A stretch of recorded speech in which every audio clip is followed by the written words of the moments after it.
இந்த வீடியோவில் வந்து எப்படி ஒரு சூப்பரான ஃப்ரீ எனர்ஜி வாட்டர் பம்ப் செய்கிறதுன்னு பார்க்கலாம். அதுக்காக வந்து நான் வந்து ஒரு 5 லிட்டரில் இந்த மாதிரி ஒரு டப்பா எடுத்துக்கிறேன்.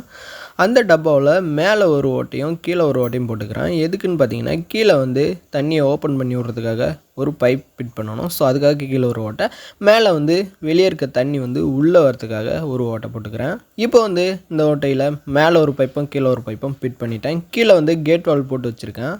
அவ்வளோதான், வாட்டர் பம்ப் வந்து ரெடி ஆகிடுச்சு. இப்போ இதை டெஸ்ட் பண்ணி பார்த்துடலாம். எப்படின்னு பார்த்தீங்கன்னா, இந்த மாதிரி பெரிய ஓஸ் எடுத்துகிட்டு மேலே இருக்க பைப்பில் வந்து ஃபிட் பண்ணிக்கிறேன். ஃபிட் பண்ணிவிட்டு கீழே இருக்க பைப்பில் இருக்க கேட் வாலை மூடிட்டு தண்ணியை வந்து ஒரு 3/4 டப்பா அளவுக்கு ரப்பிக்கிறேன். இப்போ ரப்பிட்டு மேலே வந்து மூடியை வந்து ஏர் வந்து உள்ளே போகாத அளவுக்கு டைட்டாக போட்டுக்கிறேன். இப்போ வந்து கீழே இருக்க கேட் வால் வந்து ஓப்பன் பண்ணி விடுறேன். மேலே இருக்க ஓஸ் வந்து தண்ணிக்குள்ளே இருக்குது. அவ்வளோதான், வாட்டர் பம்ப் வந்து சூப்பராக ஒர்க் பண்ணுதுன்னு நீங்கள் நினச்சிட்டு இருப்பீங்க. பட் இது வந்து ஒர்க் பண்ணவே இல்லை. இது வந்து ஃபேக் வீடியோ மாதிரி தான் நிறைய பேர் போட்டிருக்காங்க. நெக்ஸ்ட் டைம் வந்து பெரிய ட்ரம்மை வச்சு நம்ம ட்ரை பண்ணி பார்ப்போம், அது ஒர்க் பண்ணுதா இல்லையான்னு சொல்லிட்டு. இந்த வீடியோ பிடிச்சிருந்தா மறக்காமல் நம்ம சேனலில் லைக், ஷேர் அண்ட் சப்ஸ்கிரைப் பண்ணுங்கள். முக்கியமாக இந்த வீடியோ எப்படி இருக்குன்னு கமெண்ட் பாக்ஸில் வந்து கமெண்ட் பண்ணுங்கள்.